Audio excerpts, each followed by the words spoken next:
Martyrs are the models of faith, especially those who believed and followed Jesus, the Christ, and in effect were persecuted, imprisoned, tortured, and killed.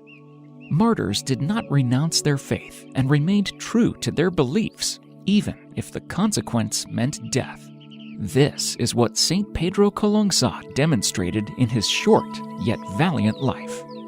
Few details of the early life of Pedro Calungsod, spelled Calungsod in Spanish records, are known. Historical records do not mention his exact birthplace or birth date, and merely identified him as Pedro Calungsod el Viseo. While we don't know too much about his early life, what we do know is that young Pedro Calungsod loved the Lord. He was born around 1654 in Visayas, part of the Philippines controlled by the Spanish Empire. He was taught by Spanish Jesuit missionaries there, and the little boy excelled in the study of the catechism. He also likely honed his skills in drawing, painting, singing, acting, and carpentry, as these were necessary in missionary work. He also volunteered the missionaries during their trips to different islands. In 1668, Pedro Calungsod, then around 14, was amongst the young catechists chosen to accompany Jesuit missionaries to the Islas de los Ladrones, which meant the Isle of Thieves. Young Pedro accompanied the priest Diego San Vitores to Guam to catechize the native Chamorros. Life in the Ladrones was hard, and it was hardly accessible because the jungles were too thick to cross. The cliffs were very steep to climb, and the islands were frequently visited by devastating typhoons. Despite the hardships, the missionaries persevered, and the mission was blessed with many conversions. Subsequently, the islands were renamed Marianas by the missionaries in honor of the Blessed Virgin Mary and of the then Queen Regent of Spain, Maria Ana, who was the benefactress of that mission.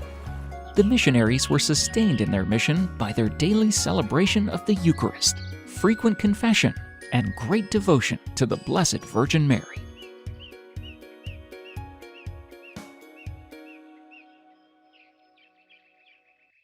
Very soon, a Chinese immigrant named Choco decided to make life difficult for Pedro and his companions.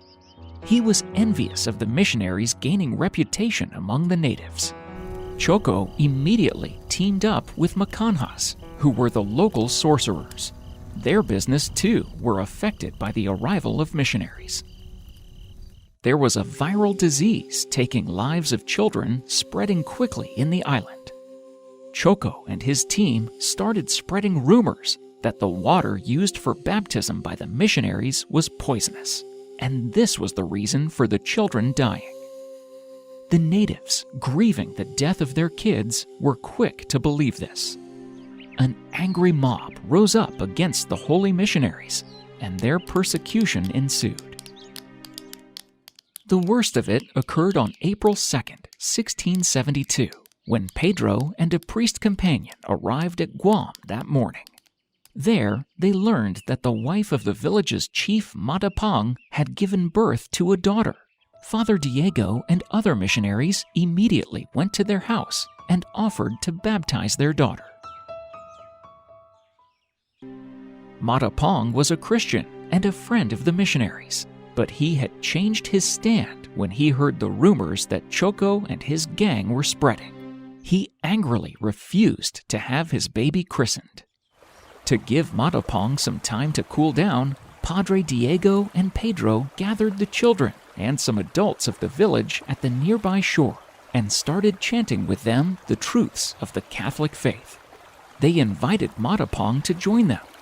Matapang shouted out his disgust with Christian teachings and was resolved to have the missionaries killed.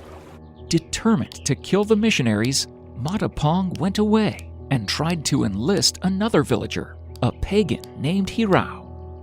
Hirao liked the missionaries, and he remembered their kindness towards the natives, so he refused to join Matapang. Matapang was angry and branded him a coward.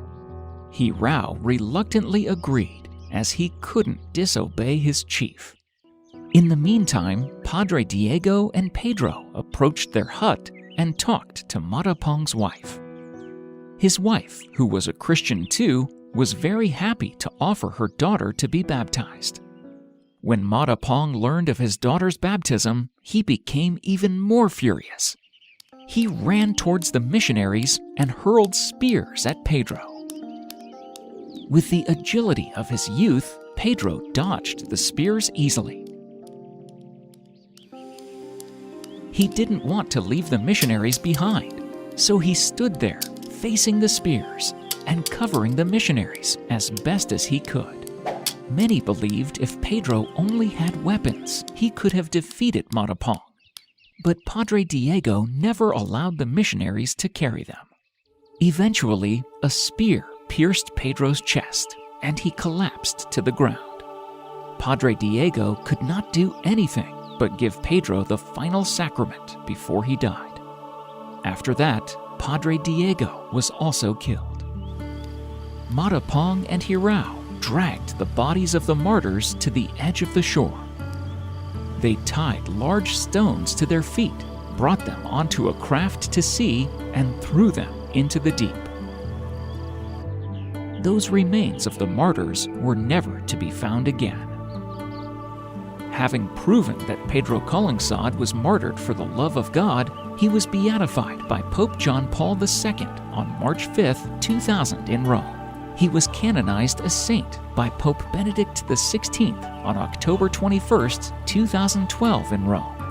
At a time when people flee so easily from the demands of faith and truth, the martyrdom of 17-year-old Pedro Calungsod stands out in witness to the steadfastness needed to follow the ultimate sacrifice of the Lord Jesus Christ, who gave his life for us. Pedro Calungsod's feast day is April 2nd, the date of his death. He is a saint, especially for the young people and for catechists. Also, he can be looked up to by migrants and evangelists.